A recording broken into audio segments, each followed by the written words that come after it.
Hi everyone, this is Caron Whitaker. We'll get started in just a minute.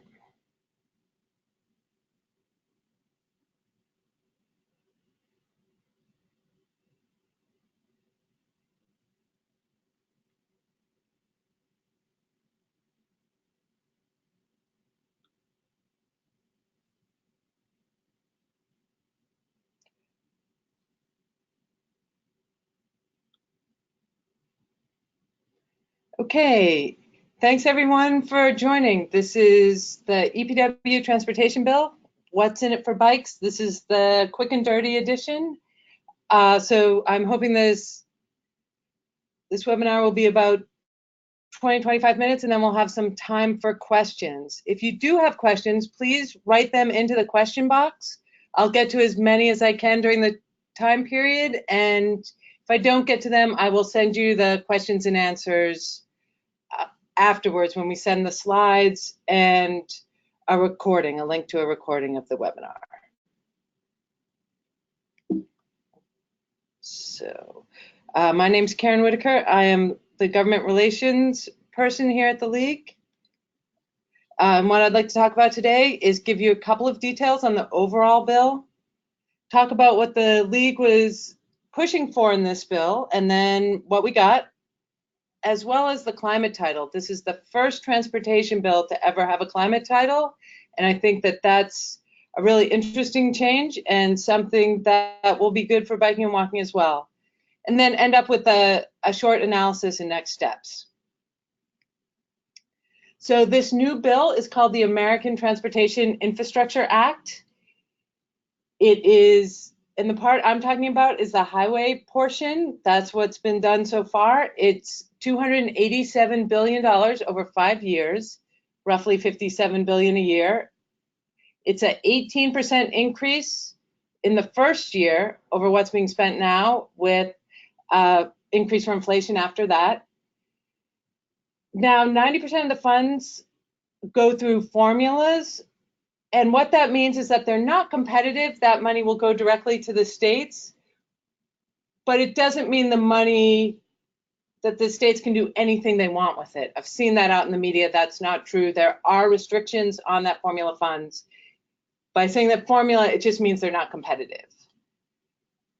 In terms of funding, to actually fund that 287, again, just for the highway portion, we're talking about requiring $84 billion on top of what's coming in from the gas tax or the highway trust fund. So that's a lot of money that has to be raised to pay for this. The chairman Barrasso from Wyoming and the ranking member Carper from Delaware, those two senators both want to make sure that this bill is completely paid for, and both are already working on that piece. The biggest concern on being able to get this bill into law right now, part of that is funding, most of that is funding, and part of that funding is that in the last bill, the FAST Act, which is what is funding us now for transportation, they had this clause in it called rescissions, which means that next year, under the FAST Act, Congress takes back $7.6 billion in funding authority. And so if that happens, that's going to come out of this 287, and it may come out of some of these new programs. So I'm telling you this because it's something that our allies in Congress are trying to repeal this rescissions. The League would be supportive of that repeal, and we may ask you to weigh in on that in the next couple of months.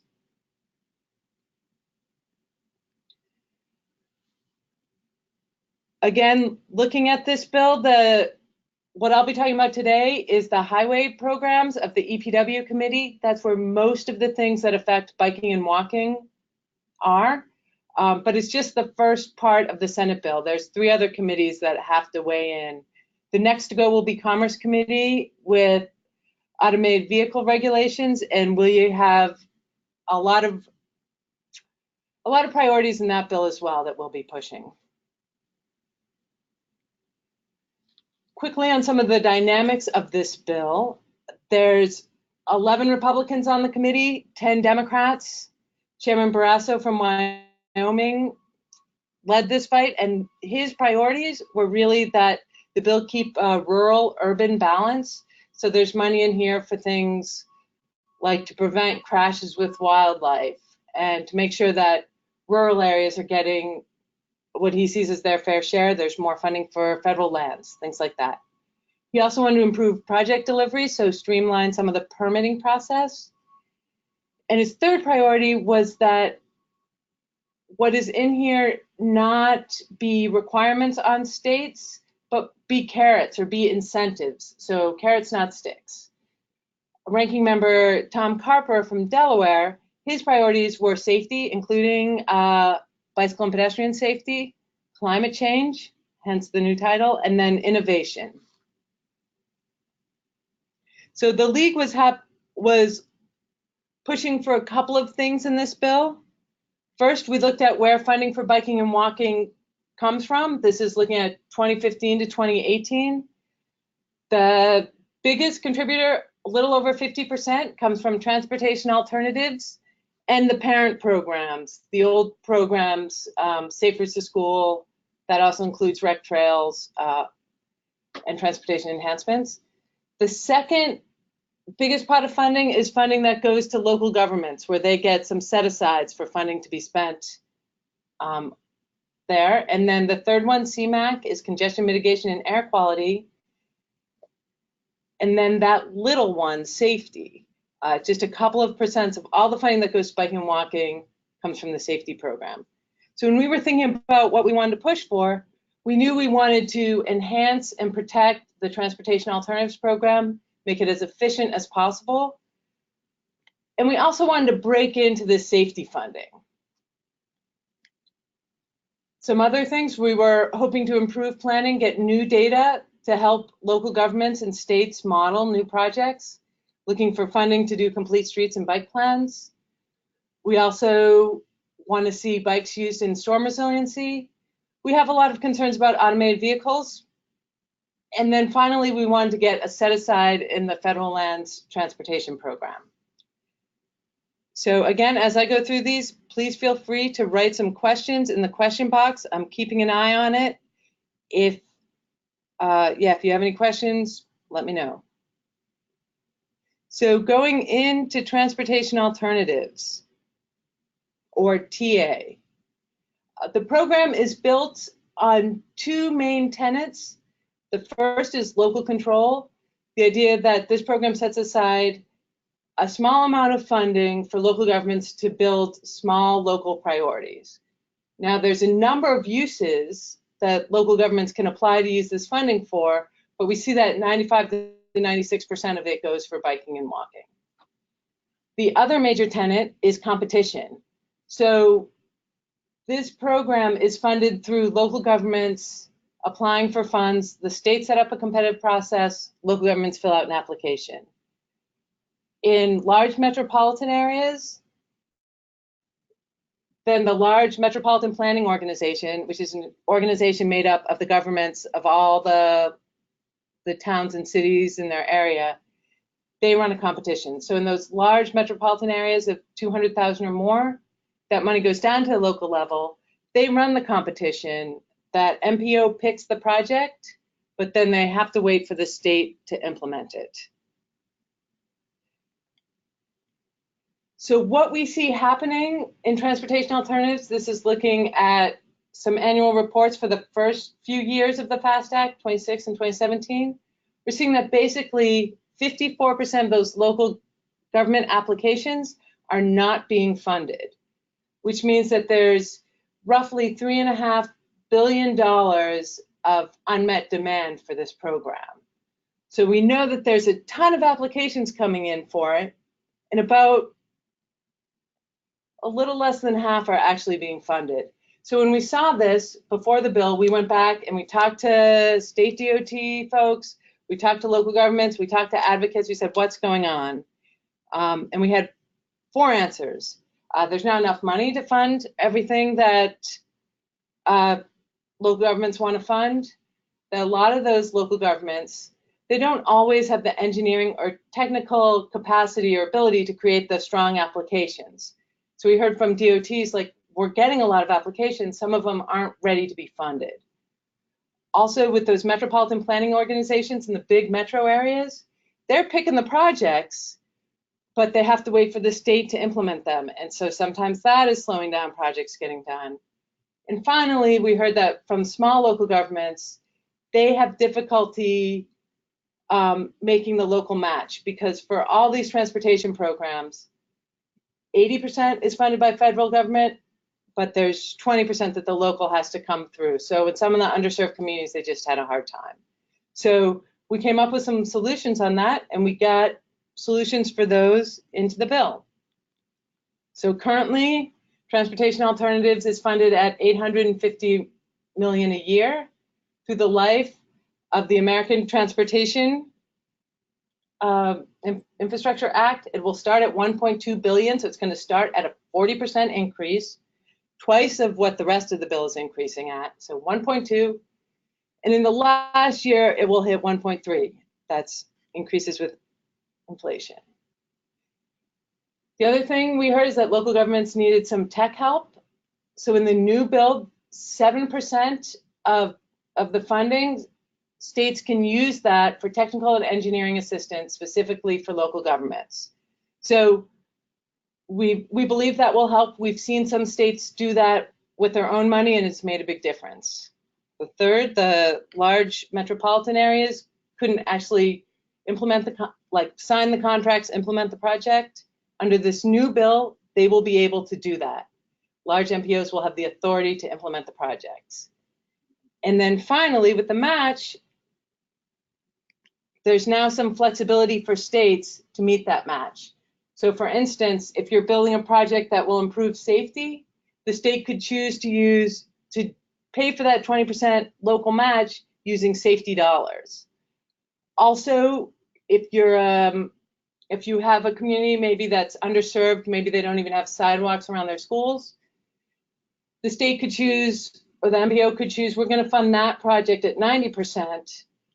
And then at another project that has a lot of political will, maybe the community has a little more access to money, maybe you're funding that one at 70%. So as long as the whole program meets that 80-20, there's a little flexibility by project. All right. Our second big ask was in safety. I'm just going to check out a question. Question on automated vehicles, I'll get to that at the end. Also, please, if you have questions, please put them in there. One of the biggest changes we saw was to safety. Right now, we know that pedestrians and bicyclists make up 12% of the trips. We make up 18% of the fatalities, but we're getting basically 1% of the Highway Safety Improvement Program funding. So out of the safety pot, we're getting less than 1%. This is something that the League has been saying, and thanks to all of you who've done action alerts in support of this, or that came to the summit and worked on it, that we would like to see states spend money on vulnerable user safety in areas where there are high vulnerable user fatalities. We had a board member come in and testify on that. But if you remember that balance between the members of Congress, Mr. Barrasso didn't really want any new requirements necessarily, didn't want to change how states can use their safety money now. So instead, the compromise they made was that they came up with new safety money, $250 million new safety dollars a year. But if your state if more than 15% of their overall roadway fatalities are vulnerable users, then they have to spend the money on bike ped safety.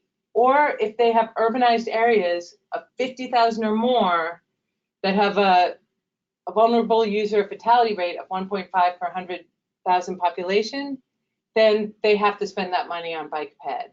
So, and the way this works is for those large metropolitan areas, they'll get a carve out and then they'll have to spend it on biking and walking improvements, or the state will.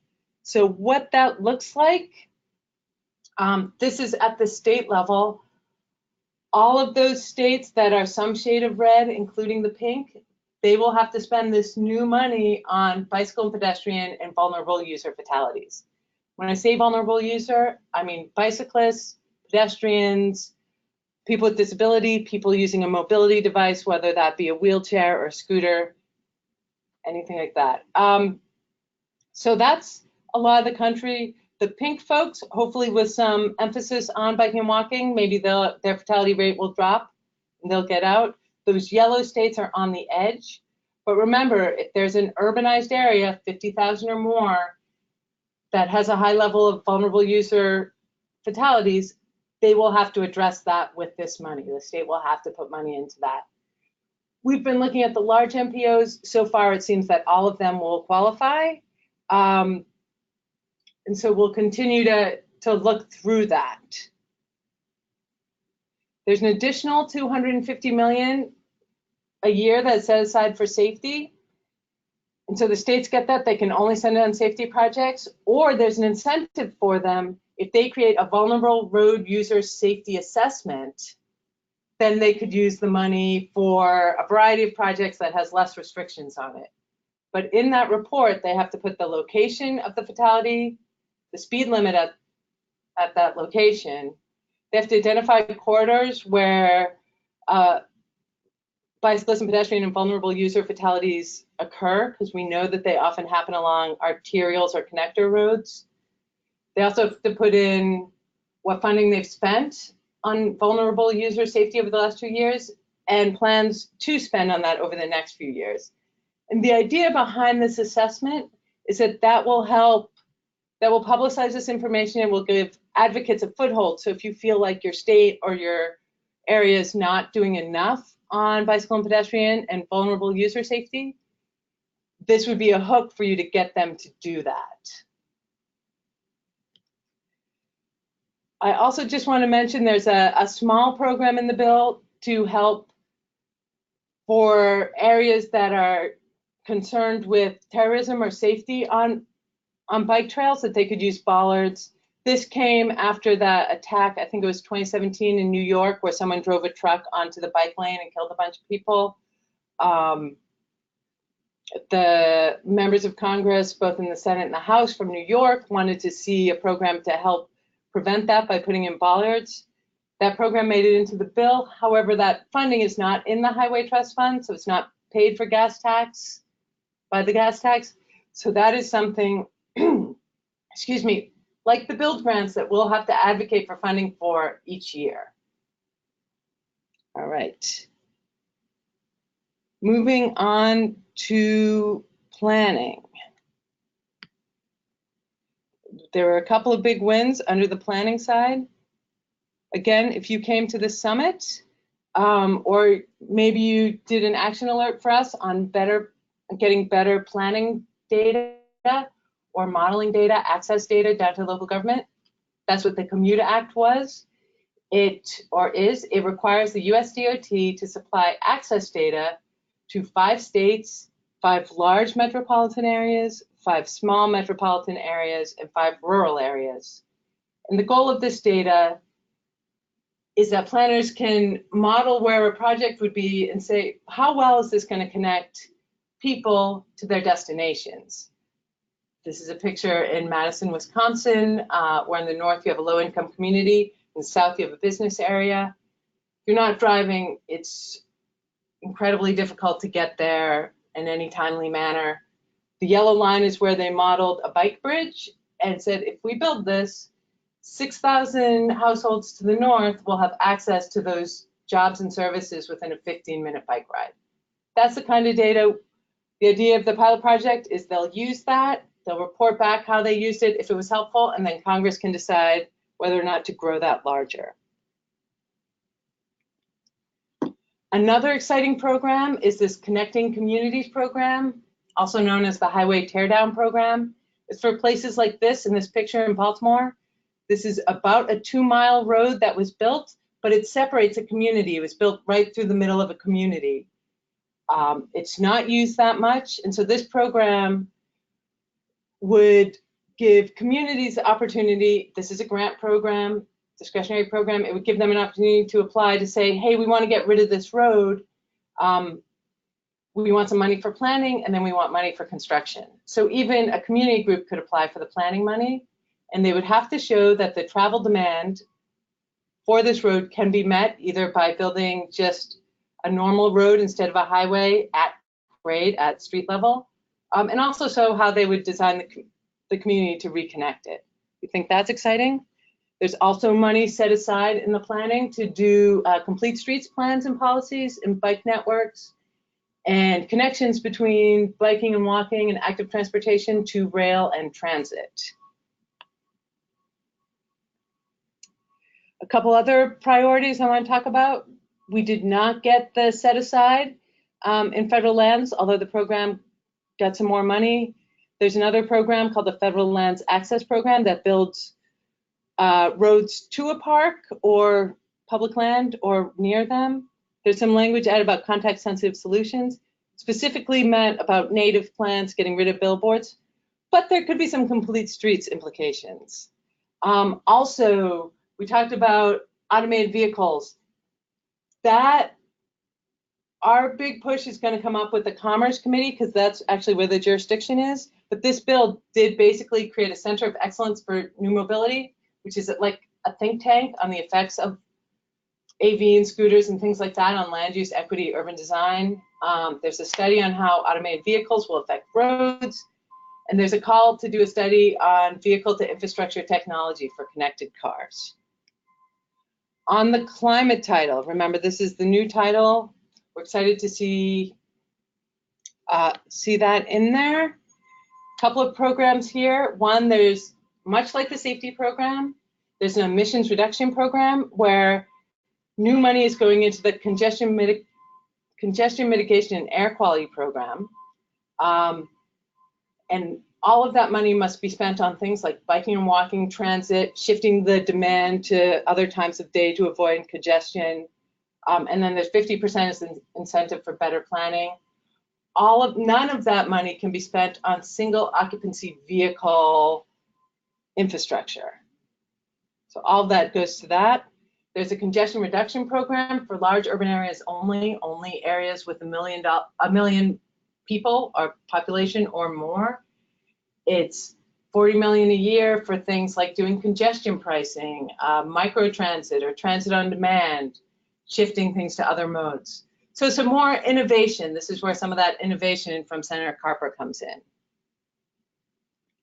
There's also a resiliency program. It's about $1 million a year. Did I get that right? Or it's probably, sorry, that's should be 800 million formula, 200 million discretionary. And this is again, this is a road in Michigan that got destroyed from floods. Things to rebuild these, relocate roads, use some new materials so they can withstand storms, including active transportation infrastructure. Make sure that you have evacuation routes and they're set. You can invest in natural infrastructure like building marshes and wetlands and things to help absorb that energy, and better planning. There's also a very small bike resiliency pilot program. It's $1 million a year, so up to 8 communities a year. Or the top grant is 125, so 8 or so communities. And it's about using bikes to let people know about an evacuation, and then using them post-storm for emergency relief before vehicles can get in, before cars can get in. And so a local community gets the grant. They have to work with a local bike pet advocacy organization and a local community development organization to train first responders and community organizations to learn bicycling skills, some maintenance, to learn how to use those bikes in evacuation, and then to purchase bikes for those users. The goal is to teach community groups and people who know the community how to use the bikes in that way. So just a final quick analysis and next steps, and then I'll get to your questions. Why did we do so well? I mean, we basically got 4 of our 5 asks, which the federal lands is still withstanding. Part of that is because of the advocacy. I'm going to specifically call out Tim Young in Wyoming, who has really built a relationship with Senator Barrasso, who's now the chair. So Barrasso thinks good things about bikes, knows there's a big interest. He's also, the Wyoming DOT was very much in favor of transportation alternatives, so that really helped. It's a larger organization. We've also built relationships with Senator Carper, the ranking Democrat, and Senator Cardin, who's the second ranking. And they were able to fight for all these things that we care about. And finally, for most of this year, people have been saying, either transportation stakeholders, others have been saying this bill is never going to happen. You don't need to worry about it. It's never, like, don't worry about it. So when we were going in, either with the summit or before the summit, and we had our platform, we were one of the only people up there talking about things. So that actually helped us. We helped sort of fill the vacuum on that.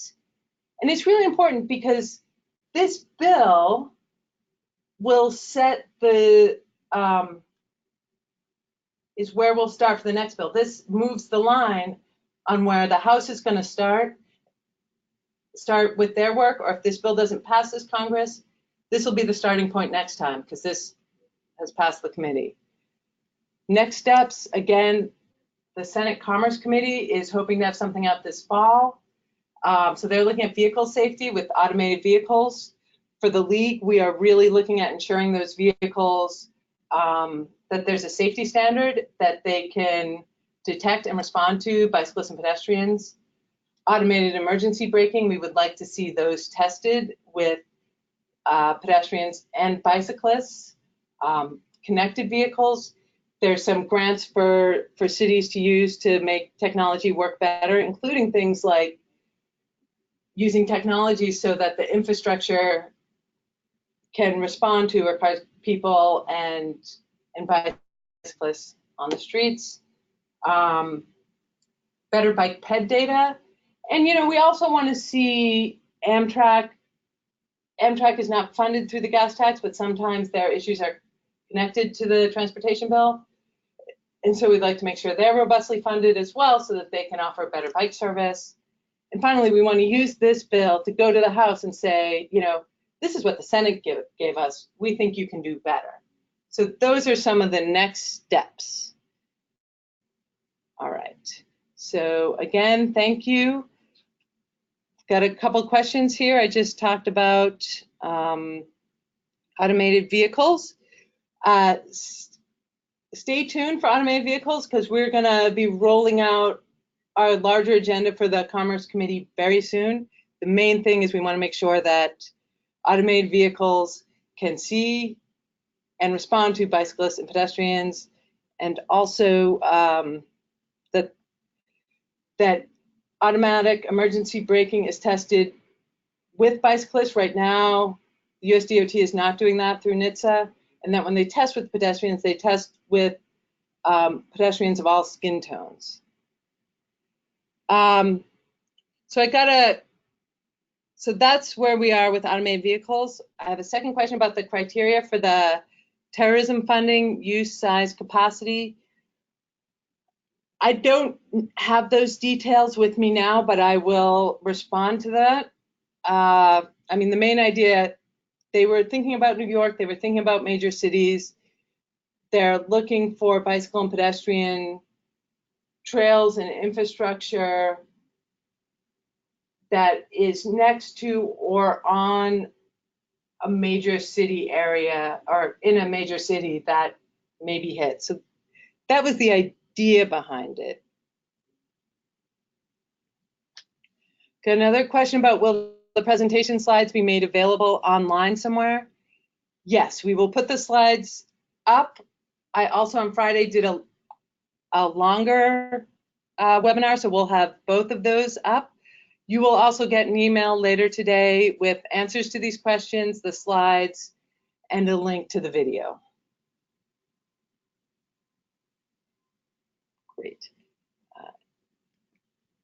So those are the questions I have. If you have any more, please feel free to contact me at caron@bikeleague.org. And I will do my best to answer it and to send those answers out. Thanks, everyone. Oh.